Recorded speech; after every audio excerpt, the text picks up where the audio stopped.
good time, still get your food, still get your drinks. I'm just going over CLA basics. You all know them. We are over halfway through the semester already, so congrats on getting your midterms. Good luck in this last final push. Not going to hear from me for a long time, I promise, but while I get you all, I just have to give you all the details that I usually give you. So, welcome everyone, thanks for being with us on this Friday.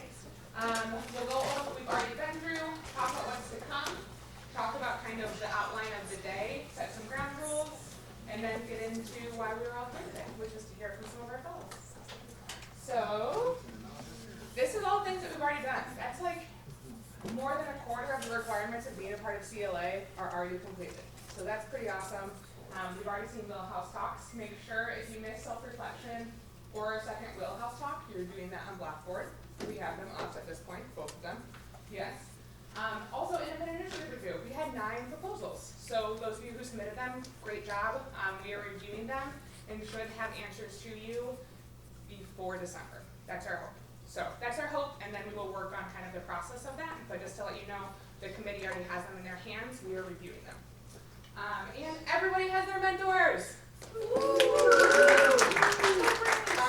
Again, make sure, yes, that's very exciting. If you have not already, there are probably more than half of you that have not done a mentor journal yet. Just to remind you, that is on Blackboard and that is an expectation before our second self-reflection, which is end of November. You should have about 2 in there if you're on pace for the 6 meetings per year or 3 meetings per semester for those of you that graduate. So just remember that's on there. It's really quick, should not take that much time, just a quick reflection. So what we have coming up next. Our next wheelhouse talk is that weird one that you all get to choose what's going on, and neither of them are on a Friday. So question, are we gonna have video of Jill Laporte for those of you within Hauenstein? I don't believe so. No. Okay, so if you can come to Jill Laporte. You're gonna get it from the president's office?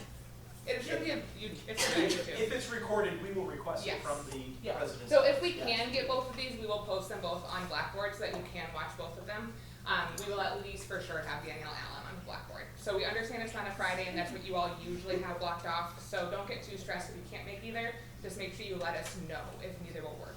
So same goes at least a week in advance if you can't go to either, to let us know, to give us your excuse of why you can't be there, class, whatever it may be.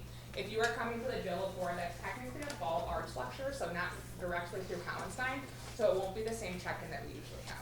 Either Amanda, Allie, or I, hello, will have a clipboard and just come find us as you're going into the lecture. That one's at Everhard. So if you can go to that day, make sure you find us as you get there to say, hello, I'm here, we'll check you off, and then you won't get an email from us saying, do it on Blackboard. For Daniel Allen, that is through us, so that'll be the normal common ground kind of thing. Come to the members reception beforehand, and then go to the lecture. So pick your own adventure. Come to both if you would like to. We would love to see you at both. But Common ground double. yes, and common ground will double count for your common ground, 1 per year, and for the wheelhouse talk for that one. Does anyone have questions? I know that one's kind of confusing, but just choose one. If you can't do it, we'll post at least one of them on the Blackboard with discussion. Self-reflection is at the end of November in this room. So back here, end of November for our second self-reflection, last one of the semester. Anyone in here does anyone not have the book Fierce Conversations? Everybody in here has that book. Fierce Conversations. You have it? Perfect. You do not need to read it cover to cover per se. It would be great if you could, but we understand you have a lot of other things going on. Just familiarize yourself with it. Look over kind of table of contents, read at least a bit from it to know going into that. We're going to dive into that book at that self-reflection. So you have to be familiar with what the content of that book is. Also, we have like 8 December graduates. So at the end of our next self-reflection, we're going to wave goodbye to them and celebrate them because that's our last time that we'll all be together. So just so you all know, we'll finish that with a little celebration for those December graduates. And then our last thing, which is not required but will be a fun time, there will be food, there'll be a service component on this campus in the Alumni House from 10 a.m. to 2 p.m. In December will be our final social. So that is like come and go. You don't have to do the whole time, just pop in, grab some food, do a little passive service thing, and get your mind off of studying for a minute and just be together. So And that's all for the rest of the semester. We're pretty far in. Any questions on what we have coming up? Cool. All right. Again, reminders, mentor journals. You will hear from me if I don't see at least one before the next self-reflection, just to remind you, to poke you. Super easy, super quick. Do your discussion boards for wheelhouse talks and self-reflections. And if you need anything, email me to the CLA account. We are here to support you in your success. Yes? If we meet with our mentor in December and we need that one-word journal for the fall semester, can we do it then? Oh, for sure, yeah. Okay. Yeah, so those of you who are not graduating in December, if you meet over break because you actually have time, that's great, that counts. There's not a month of requirement, it's just 6 before the end of the year. So, yep, over break meetings are perfect. Other questions? Okay, so talking about today, those of you who are new fellow candidates, this is our first time doing a leader lab. So it's a really cool opportunity that we get to hear from 5 of our fellows. They are going to come up here, be really vulnerable with you all, share their stories to this big group. So we have Amanda, Lilia, Nate, Laura, and Riley. Each of them have prepared remarks, and then we'll finish each of those with a Q&A. So you all can ask them questions. Please ask questions as a form of engagement. And then if we have time at the end, we'll get them all back up front and kind of do group Q&A with them. So that's the plan, that's the outline of the day. Again, they are all going to be up here and sharing some pretty vulnerable and pretty personal things. So I feel like it's important for us to kind of set some ground rules. What is shared here stays here. Please don't go share some personal information about those who are talking in front of a group of 60 people. It's a really brave thing for them to do, and I want to make sure that they feel trusted in this room. But there's room to release here. All of them will kind of talk about leadership lessons that they have learned throughout their experience. Apply that. Share it with people. Just don't share their personal information. Other things, please listen actively. Don't have computers, phones out. You'll have a break in between each of them that you can do what you need to do. Go to the restroom, put together their presentations, just make sure that you're engaged. Take notes and ask questions. Any other ground rules that we want to lay out here before we get going? Everyone's on board with committing to these for the rest of it? Okay? Well, with that, I'm going to invite Amanda up to share her first leader lab.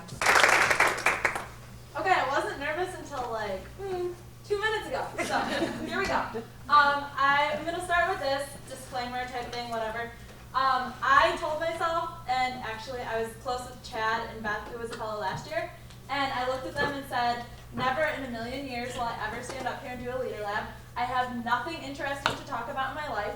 I have no leadership lessons to give you guys, so obviously something clicked, and I decided that maybe I do have a few things to share.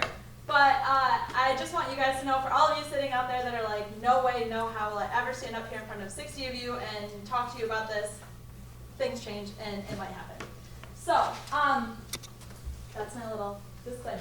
Also, I want everyone to know, I know we talk about it, and Matt and Jordan may have mentioned it this year, if not. I've been in the Leadership Academy for 3 years, so could have been the last year or 2 years ago thing.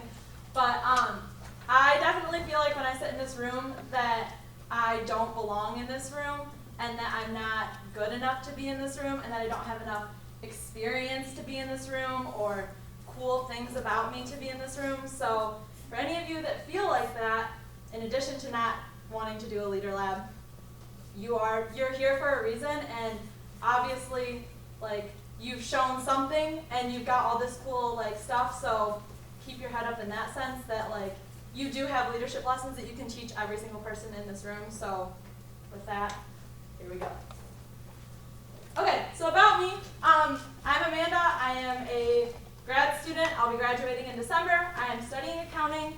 I'm studying for my CPA exam. I'm from Harbor Springs, Michigan, so if any of you know where that is, way up north, 3.5 hours north of here, almost to the bridge. But it's a small town, so small town northern Michigan girl. Studying accounting. I'll be moving to Traverse City, which is about an hour and a half south of Harbor Springs, in December to start a job with Plant Moran, public accounting firm up north. So that's me. So for those of you who don't know me, this is my weekly calendar. So I am a very organized person, and I'm going to start with There are 6 calendars on this right now that are color-coded, so it's color-coded within each calendar as well. So I like to have a plan, and I'm a big planner, 5-year, 10-year plan, not out of the ordinary for me to have. So just kind of keep that in mind as I go through like my leader lab, that if there is a bump in the road or the plan changes, like it throws me off, because I like to know what I'm going to be doing in the future. Okay, so I'm going to start with, I call them obstacles, but like, whatever. So obstacle number 1 is freshman year. So I am the oldest in my family, on both sides of my family, the oldest cousin, oldest sibling. So I was the first to move away, and I chose Grand Valley because it was getting away from my hometown, which I felt like I needed to do. But I got here, my 5-year plan was that I was going to go to school, it'd be great, like I would love college, I would love being away from home and getting to experience new things, meet new people. I got to Grand Valley and became extremely homesick. I'm super close with my cousins up north and would go to like all of their sporting events. I'd go to all of my siblings' sporting events and like have dinners with them, and to not be able to like see them all the time was a big change for me. So I really struggled with being homesick. I went home a lot my freshman year, at least the first few months. And I honestly contemplated, I remember calling my mom multiple times and being like, I'm going to transfer, like, my best friends are up at Northern, like, I don't think I can be in Grand Valley, like, Allendale's great, but Allendale's Allendale, like, what's there really to do? I didn't have Lake Michigan in my backyard like I did at home, so I couldn't go to the beach and I couldn't do that type of stuff.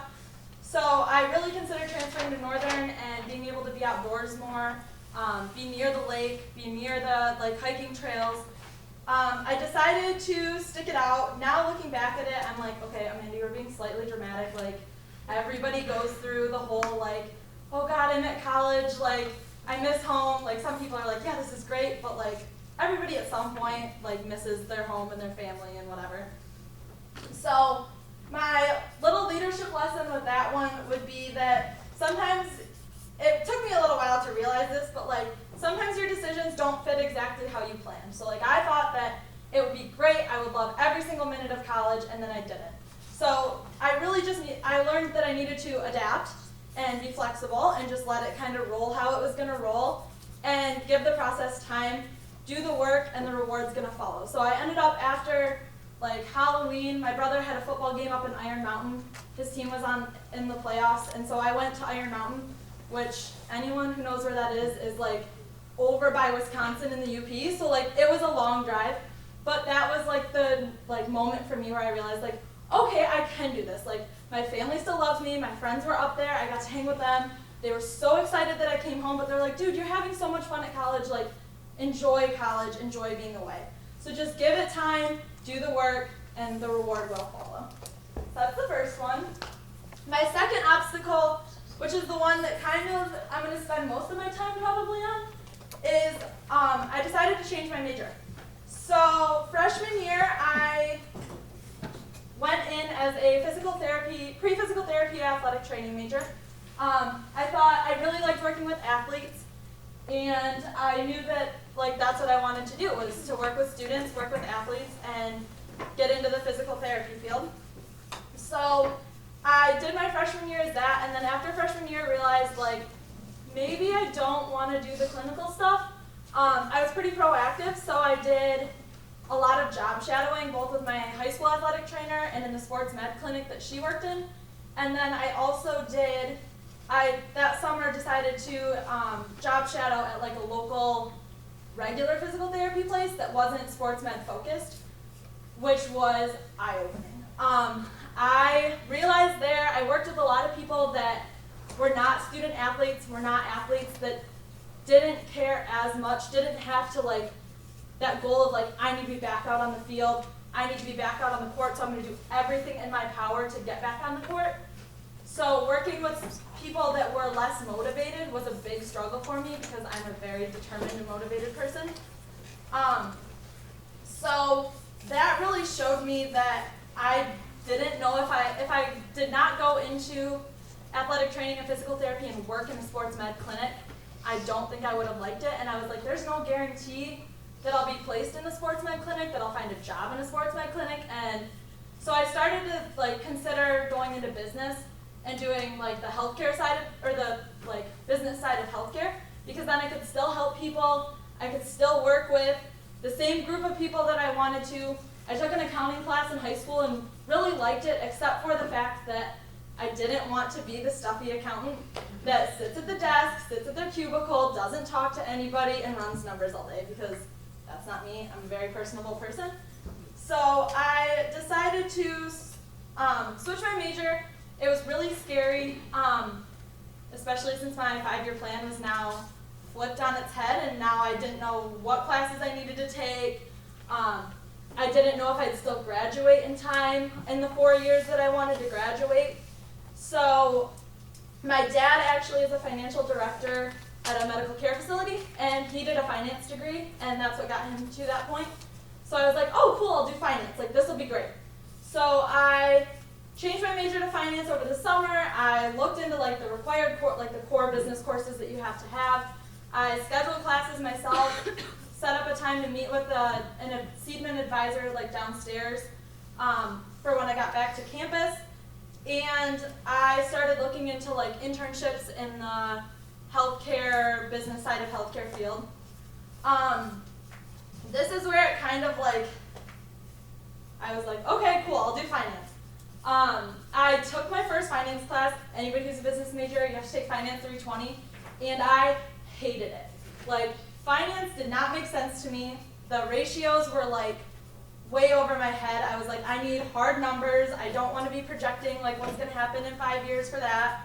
I also found an internship that was unpaid through a hospital, and I met with one of my, with the internship coordinator in the accounting department,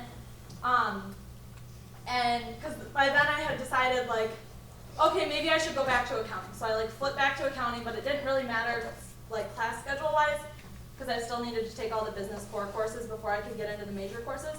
So I met with the accounting professor, and she was like, you're not doing an unpaid internship. Like, you're an accounting major. Accounting majors do public accounting internships that make $20+ an hour, so you're not doing an unpaid internship. That's ridiculous.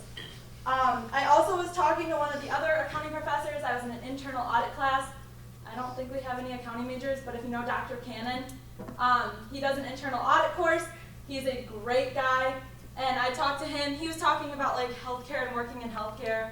So I was like, hey, I'm really interested in like working in healthcare. Can you talk to me about it? Because I was a finance major. Now I think I'm going to do accounting, but like I think I'm going to go on and get my Master's of Healthcare Administration. And he's like, no. You're an accounting major. Hold on. Like, meet with Rita Grant, who is the internship coordinator. Meet with me. We'll figure your classes out. You're not going to do a Master's of Healthcare Administration. You're going to get your CPA. You're going to go work in public accounting, and then you're going to transfer into that in a few years. And since you're a business major, it'll make complete sense and whatever. And I was like, okay, cool, sounds good. So I, actually these two professors have been like my lifeline in the accounting department. But they planned out my life for me. They helped me figure out what I wanted to do, how I could make the path work. As a planner, walking into Professor Grant's office and being like, here's the public accounting internship I got with like Plant Moran. She's like, all right, here's your internship in this semester, and then this summer you're taking these 5 courses, and then next fall semester you're taking these 4, and then you're taking these like grad school classes, and here's your CPA exams, and you're done. And she planned everything out 2 years in advance for me, and that was like, wow, I know what classes I'm taking. Like, this is the best thing ever. So it was really important to me to make those relationships with the professors, because they kept me on track for what I wanted to do. They helped me figure out my goals, and then helped make my goals a reality. So my second leadership lesson is going to be that there's a skill in recognizing other people who have more experience. You need to take that skill and then use those people as your mentors and have them help you. They're all willing to do it. Like, I don't know many people that would be like, no, like, let me not help this student that's like actually trying to like be proactive and make decisions for themselves. So it definitely was a big lesson to like flip all of my major and whatever, but it's turned out fine, and it's thanks to those professors that I'll be up at plant in 2 months and I'll call them a year later and they'll be like, sure, let me write a reference for you, Amanda. Like, how's Plant Moran going? I really like miss having you in class. Like, hope everything's well. So definitely make sure that you make those relationships.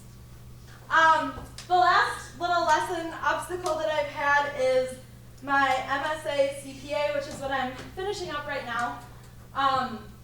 This is something, again, that I said I would never do, that I did not want to do grad school. My dad, from the time I started college, was like, you know, you should really consider grad school, because like a lot of people, like a lot of employers are looking to hire students with like secondary degrees. Like, you need to just think about it.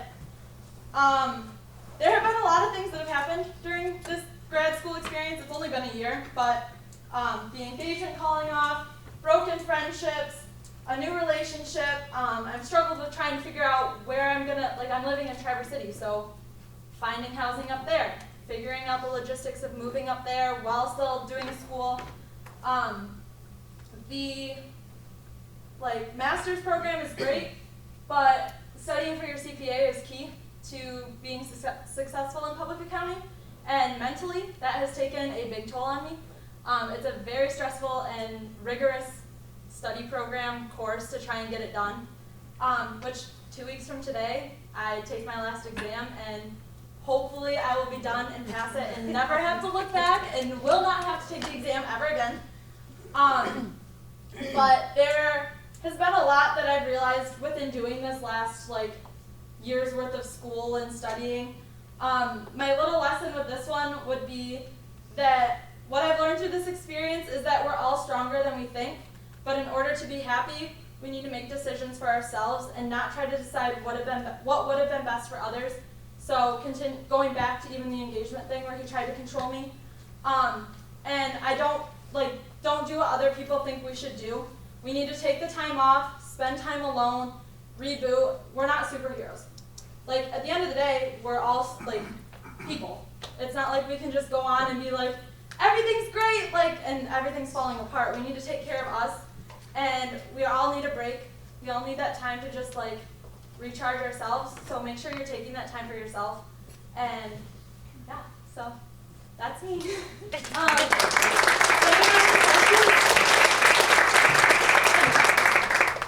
So I can tell that you're very organized and maybe like a type A person. I am as well. Yes. So I can really connect with you on that. But how did it feel when you had to kind of lose control over your plan and your life and put it in the hands of someone else? Or have it was scary as hell. I hated it, and it was one of those things where I didn't know what to do, because I was like, okay, but there's this option and this option, and I feel like I need to pick one of these two, but if I had slowed down, and when I did slow down and was okay, let me think about it, there's other ways to get to that, and me being type A was go, and it wasn't I'm impulsive in that way of whatever, but I leaned on friends and family too, so that was really helpful to just be I am lost, I don't want to not have a plan, and they're it's okay to not have a plan, it's okay, you're gonna be okay, life will go on. So that was, I guess, my advice with that. Are there other questions? Right. Did you feel when your friends were pushing back on you on the way that you were processing what was going on, did you think that they kind of wanted you to be more like them, or is that kind of what broke your friendship? Yeah. They wanted me to process it in the way that they thought was the way that I should be doing it. And when I didn't meet their expectations, I fought back on them, because I'm no, I've done what I need to do. And the fact that they weren't willing to accept that I had done what I needed to do, that's ultimately, I'm okay, then you really don't care and you're not listening to me. Because if you listen to me, you would understand that I have done what I need to do. And so when they didn't do that, I was okay, well, is it really worth like wasting my time trying to explain it to you, or do I just like move on and let you think that and I'm confident in myself and happy with what I've done? It's cool that you know yourself that well. Thanks. So when you changed your major freshman year, did you kind of go through like a post-morning phase? Because I did that myself. Like I changed my major, I had like this whole plan out, and I switched it to something completely different. Yeah. So did you go through that? And if so, like what was your experience with that? Yeah, so I would say I did in the sense that like still today I'm like, oh, it'd be so cool. Like I have friends that like continued on the athletic training, or like I follow people like on social media or whatever that continued on it, and I'm like, there are times where I'm like, dang, it'd be cool to be like sitting on the football sidelines like helping tape an ankle, or like working with athletes, or like being a physical therapist. But at the same time, I look at where I'm at now, and I looked then and I was like, this is what I meant to do though. Like the door's open for a reason, the door's shut for a reason. Like it sucks that I don't think I wasted a year of my life when I switched my major, because I learned a lot about myself, the field that I wanted to go into, which I'm still kind of going into. But it's like, yeah, there are times where I'm like, oh, I could have like been even further ahead in the business field if I had done that. But yeah. Erin? Once you decided like what you wanted to do, obviously you talked about having like a lot of different people telling you kind of different ways to get there. Mm-hmm. And I also have gone through like the whole like you have like a vision, you're like, oh, this is where I want to end up, and you're like, I'll take this path, and then you tell somebody about it, and they're like, No. Yeah. So how do you deal with like, how do you deal with compromising your own like desire, like your own path of what you thought and what people who maybe have more experience are telling you, especially when like you might get different people from different perspectives who all have experience telling you different things. Right. How did you like combine those to still stay true to what you wanted to do, but also consider that input? I fought back a lot. Like I pushed back on my professors, I pushed back on my parents. I was like, I am not sitting and doing the CPA exam. Like I have heard it is brutal. I do not want to get my master's degree. I do not want to do the CPA exam. Like no. And then I took a step back and realized like they know what they're talking about. They have the experience. I need to just like consider it. And once I started considering it, I was like, okay, like maybe this is something that like really would even, because at this point, like, yeah, right now I want to do healthcare, but what if I want to do something else in 10 years? Like, what if I decide after a few years of public accounting that I hate doing hospital audits and I would never want to work in a hospital? Well, now I have a CPA license and I can go anywhere. I could go into real estate, I could go into construction, I could go into manufacturing, I could do, so it was more so like I realized that with that license, I had the ability to do whatever I wanted, and I wasn't going to be like stuck in one way. And so for me, that was what was a big motivation for me, was like, okay, like it'll be fine. And I need to trust the people that have the experience, that know how they worked up the corporate ladder, to go with that. Phoebe, did you have one? Yeah, so I guess I'm pretty wishy-washy to the point where I feel like the grass is always going to be greener no matter what I choose. Mm-hmm. So I guess my question is, how do you keep yourself from becoming too self-critical when you finally make a decision? Oh, I'm my biggest critic. Like my boyfriend gets so mad. He's like, Amanda, you are like doing 17 things right now. Why are you beating yourself up about this? Like, why are you worried about this one quiz that you didn't do good on? Like, and I think what I've learned is, one of my love languages is words of affirmation. And so being able to like communicate with other people and be like, listen, I'm really struggling right now. Like, I am having a hard time with X. And them to be like, you're struggling with X because you're so focused on 40 other things that you need to focus on X, and then like it'll be fine. So for me, it's that I reach out to other people, and I find like help in my friends, my family, significant other. They're the ones that really help me figure stuff out and ground me. Any other questions? Okay, cool. Thanks, guys. Hey everybody, I'm Lilia Hauenstein, and I'm here to present my leadership growth. Just want to thank the Leadership Academy and 4 years of being in this program, and just influencing me to grow. So here we go. Alright, so to give you a little bit of a background of who I was before I came to Grand Valley, I was very soft-spoken. I wasn't the type to vocalize my own opinions. I was kind of the person who stood behind the scenes. I was kind of involved in high school. Actually, I just graduated at Tri-County High School. I don't know if that's a name that's familiar to everyone. If not, that's okay. We're like super redneck. We're located by the cornfields, and we had a driving tractor school day, so like, how redneck can you get? So anyway, coming from a really small school though, I graduated with less than 150 students, and we didn't have that many opportunities. I was in NHS and marching band, concert band, jazz band, and the play, and I went to vocational school for business. But other than that, I didn't have enough chances to figure out what I really wanted to do. So I stayed in my comfort zone, was very narrow-minded. And then I was interested in fashion design since I was in 3rd grade, and I thought, oh, that's what I really want to do. But I talked to my dad and my family about it, and they were like, it's a little risque, so we thought, okay, it'd probably be better to go into business, since that's general, and I could probably grow from that field. So that's when I decided to pick business general as my first degree at Green Valley. So I don't want to be super cliche, but I pulled this quote from my freshman year, 4 years ago. It's by Caroline Mish. She's a famous author. I don't know if any of you know her, but her quote goes, always go with the choice that scares you the most, because that's the one that is going to help you grow. And I feel like, even though it's cliche, it can be so applicable to anything personal in your life or anything that pertains to leadership.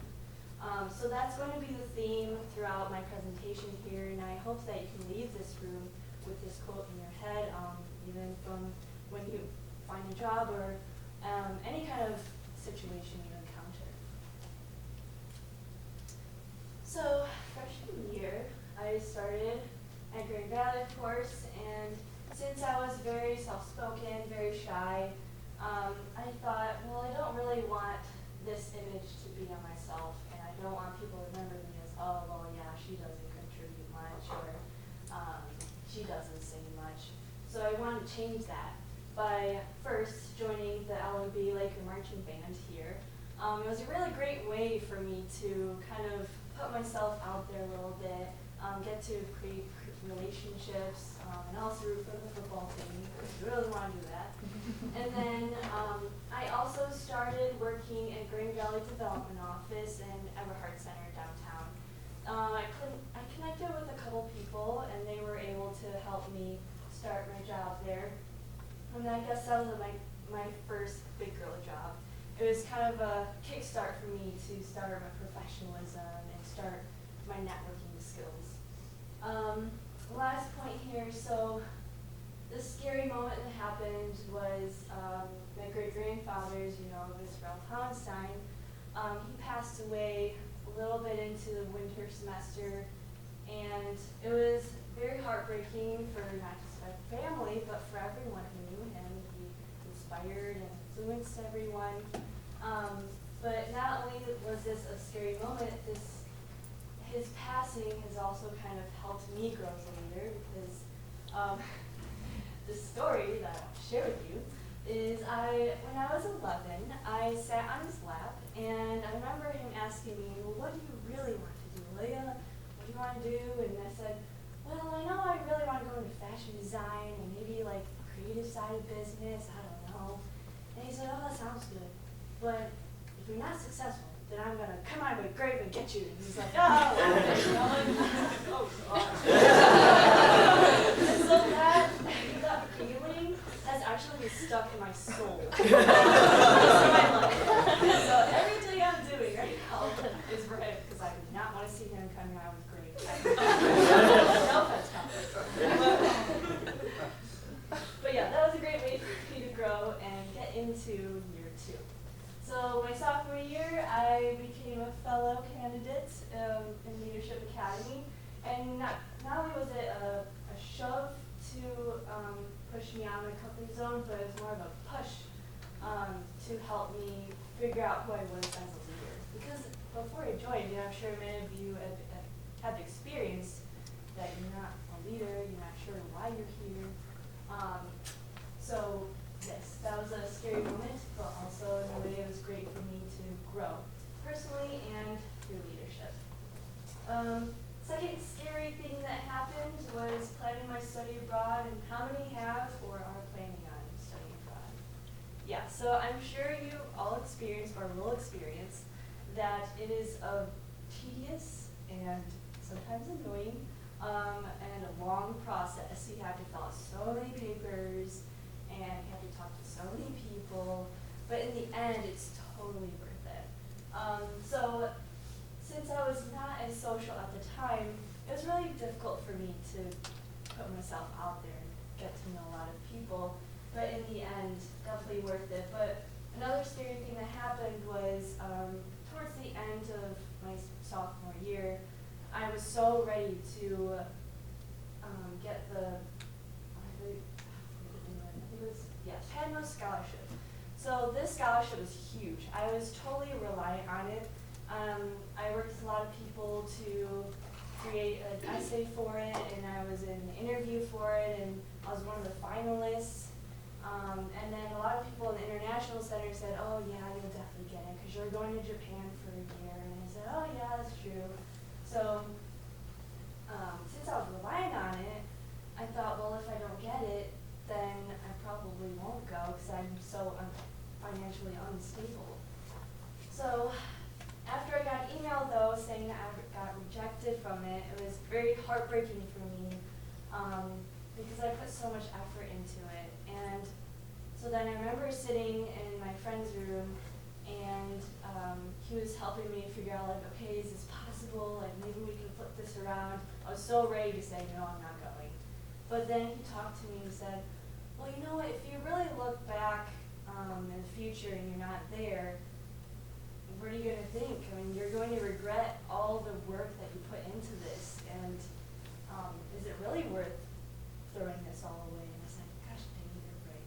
So that's when I decided, well, okay, I'm going to do this. So the entire summer after that, I worked 40 hours a week, nonstop, and before I knew it, I was able to save up just enough to have a little bit of fun studying abroad in Japan. So that's when my dream became a reality. And then, so I entered into Grand Valley with a business general degree, but I actually switched my major like 4 or 5 times.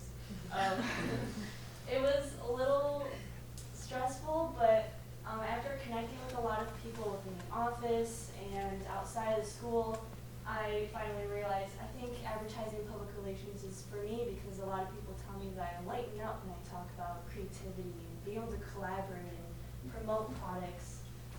So that's when I put my stamp on that. So junior year was when I hopped on a plane and took off on the other end of the world. And it was a really great time for me to be independent. And I know that's like a huge step. It's like, oh my gosh, I don't know anyone here. This is a completely different culture, language, everything is so new to me. But even though that was a scary moment for me, that was also a great step for me to grow as a leader and personally. I threw in mentoring and tutoring in here because when I was planning for my study abroad trip, I was so influenced by so many people who were so supportive of my plan, and for people to take time out of their busy schedules to make sure that I succeed. And so with that, I decided, well, I want to do something like that too. I want to be able to find a way to help others succeed. So that's when I decided to teach English privately. I didn't want to go through an organization because I didn't really want to charge students. I knew that college students are poor. So I decided, let's do this. So that's why I decided, okay, yeah, I'm going to reach out. So I literally reached out to so many Japanese students when I studied abroad, and I would say a handful of people came back and they said, oh yeah, it'd be great to like sit down. So every week I met with students, and they're still keeping contact with me today, and they said, well, if I weren't you, I wouldn't have been confident enough to want to work overseas, because that's a lot of work. Well, again, because I'm there too. So then that's when I discovered my leadership. I realized I'm not the type who wants to say, hey, this is me. I'm more the type who kind of still is in behind the scenes, but wants to work with everyone and make sure that everyone succeeds. If you're in a relationship, this is the last point of junior year. When I studied abroad, I met someone. He's full Japanese, and we started our relationship towards the beginning of my time there. And I would say this helped me grow through leadership, because not only was it an international relationship, it was also very complex. And I'm sure those of you who are in a relationship or who were in a relationship, it's a lot of work. It's a team working deal.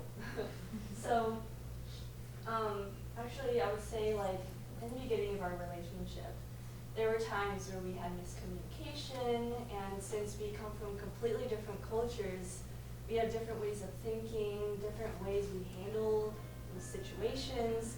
And so the nerdy me, I took out my iPod and I was like, all right, I'm jotting all these problems down because we need to like sit down and work this out. So at first I was like, oh God, I'm kind of lazy for this. But we actually sat down and we talked it through. We went through point by point, and before we knew it, we negotiated on every single thing. And we're like, yeah, this is a team effort, so we're going to make this work. So I think in that, as a leader, you need to know the other person's situation or side or their history in order to work with them. So I guess that's a great way to end my junior year. So my senior year, I came back from Japan, and that was kind of a devastating time. I was like, no offense, America, but I love Japan better.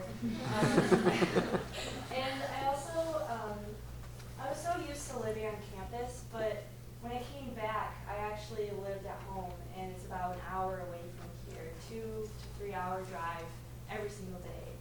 That was a lot. And I also worked, and then I started my advertising, public relations degree, all my classes, and then I started round 3 of CLA, so that was really fun. Since I had a more defined leadership, I was able to grow with that in the program. And then I continued my university development role, and then I'd say once winter semester started, my senior year, I moved to university communications through connections, and I was too comfortable at development, to be honest. I really loved everyone there, but when I had that scary moment of transferring over to a different office, that was a benefit to me, because I was able to learn the different areas of communication, and I was able to learn, okay, there are different ways you can take on communication. And then I was also able to learn how people work in communication.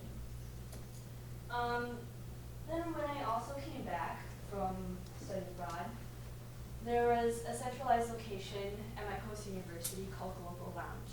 And that's where domestic exchange and international students would interact on a global level. So they were there to just share their passion for travel and exchange languages. And I was so impacted by that. I met people from all over the world, including those who were locally there.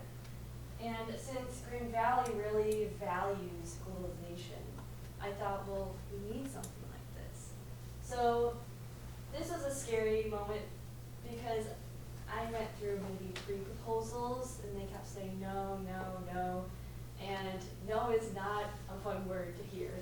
So after hearing that, though, I was persistent, and I was dedicated to the idea, and I'm like, we're going to make this work. So I actually collaborated with a fellow who was here last year, bless his heart. He helped me connect with a lot of students and people from the International Center. And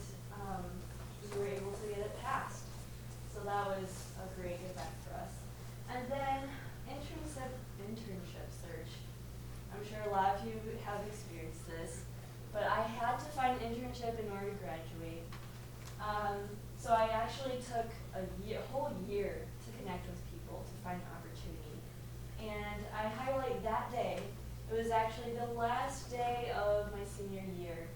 It was a very impacting turning point for me. Only because I remember that morning I was in the office and I got a call from a company, and they're pretty much the last company I contacted. I was so reliant on them to give me the opportunity to work with them. Unfortunately, they moved on to a different candidate, and after I hung up, I was in tears, and I was like, I don't know how I'm going to move forward. I literally went out everywhere to find any opportunity. And then I was like, okay, well, I hope this day doesn't get any worse. Well, I should have knocked on wood because I got into a car accident that totaled my Jeep. I was fine, everyone who was involved was fine, but that moment was very, I don't know how to put it, it was just life-changing for me, because that was also the time for me to reflect on who I was and what I was really going to do in the future. I was at home for, I would say, almost 2 months after that, not having anything on my plate. And I'm not the type of person who sits down and watches Netflix all the time. We're like, oh, I really want to go out and do stuff. So it was really difficult. But, you know, after like 2 weeks after the incident, I went on different websites. Like, I don't know if you heard of Upwork. They're like a freelancing website. And they take in people from all over the world, and there are companies from all over the world who participate there. So I became an English freelancer for Japanese companies. And then before I knew it, I reached out to different retail companies, and oh my god, I did not want to work for retail. But I actually got a job at Home Goods as an associate retail merchandiser. And I love it. I'm still working there, and I love everyone working there. And I also got a third opportunity. I was like, oh, great, is this? But the third opportunity that I got, that almost at the same time, was getting a job at Mary Free Bed. They're a rehabilitation hospital, and I was able to be a marketing intern there. And from there, I was able to gain so many skills, and I learned so much about how complex marketing is. And even though, like, I would say before I got those opportunities, though, the scary part was reaching out and also going out of my comfort zone. Because for Mary Free Bed, they're a healthcare field, right? So I did not picture myself in the healthcare field at all. I was like, medical? Like, really? No. I'm more into like fashion and food. But yeah, just being able to put myself out there and growing from those scary experiences have really opened my eyes and many doors in the future. Lastly, 4.5, which is right now. I'm in round 4 of CLA. And getting better. No, I love it. I love being able to meet like new members coming in, and also a great way to end the semester is also doing this leader lab. And actually, that's a scary part for me, to be honest, because I'm not the type who talks in front of people, especially a large group of people. So yeah, that's definitely helped me grow as a personal speaker. And then, of course, as I mentioned, Global Lounge at the time was an idea, and then that last proposal that I submitted along with my friend, we renamed it to Global Cafe, and so little promo here, but we're opened 12 to 1 on weekdays in Lake Ontario Hall 163, and it's basically a gateway for you to learn more about like interculturalism and just maybe learn a few languages there. It's just such a great way for everyone to be involved in the community.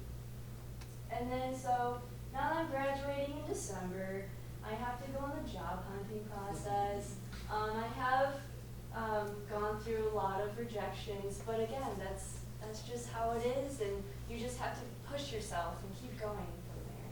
I'm going to Boston Career Forum, being supported by that through the Independent Initiative here. Apply for it if you haven't. And then, so this event is the world's largest career fair for Japanese English bilinguals. There's like almost 250 companies there. It's very intimidating, but it's a really fun, scary event. And I've already reached out to a lot of companies. You have to create different resumes in both languages. You have to interview in both languages. Also just a foot in the door to see what kind of opportunities are out there. So I'm actually going at the end of this month. It's a 3-day event, so that's exciting. But also with graduation coming up, hallelujah, adulthood is approaching, so that in itself is a scary moment, and you just have to prepare yourself for other scary moments that will happen along the way, but again, you just have to remind yourself that you will grow from it and you'll strengthen from that. So, again, I just want to end with a quote. Always go with the choice that scares you the most, because that's the one that's going to help you grow. Because all these obstacles that I've shared with you, and I'm sure that many of you have gone through similar situations, you're able to strengthen yourself as a leader and personally. Thank you.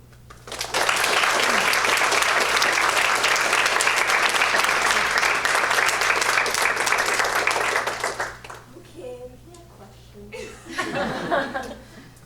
So why Japan?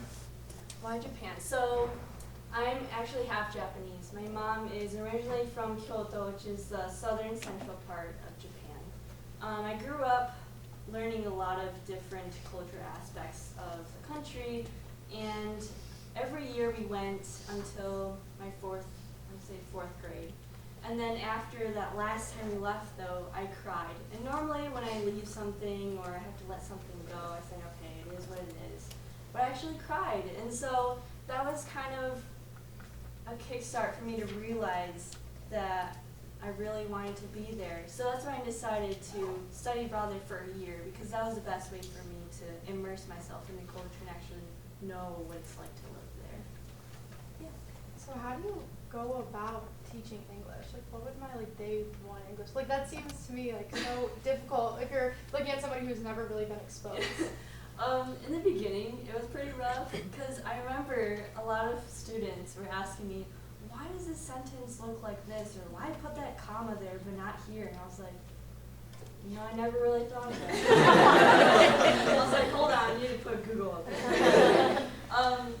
But yeah, you just have to go along with it. I mean, like I said, you just have to kickstart your way, and you learn a lot about how complex English is. You grow up with it, and you obviously say, oh yeah, well we just talk because we just do. But yeah, the more you talk and the more you learn about the language, though, I was able to set like not stronger, but more solid schedule plan. And every person has different needs too. So you have to plan with them, like, okay, what is your weakness, what are your strengths? So you kind of have to accommodate, okay, next week we're going to work on this area, and the week after that we'll work on this. So yes, it's a pretty complex process. Yeah. So how strong was your language? Like, how good were you with the Japanese language before you did that study abroad? And was that something that you worried about, or what? Oh yeah, I was so worried about it. So I lived with a host family who did not know any English, and so for me that was a very, very intimidating event for me. But I actually studied Japanese here for about a year and a half. I learned casual Japanese at home, but Japanese is it's like a different level compared to English. They have 3 alphabets. One of them has 20,000 characters. And then there's different dialects and different levels. So if you talk to a stranger or friend, it's a completely different level of speaking. But anyway, so yeah, I started I would say below the intermediate level. And then once I was done with the program, I was almost to I would say between intermediate and business level. Yeah. Can you reiterate when that global cafe occurs? Oh yeah. Yeah, so it's 12 to 1 on weekdays in Lake Ontario 163. And we offer free tea and coffee. And tea is actually donated by Refugee, sponsor. And they actually 10% of their proceeds, I believe, goes towards refugee-related programs. So, yeah, really fun. Anything else?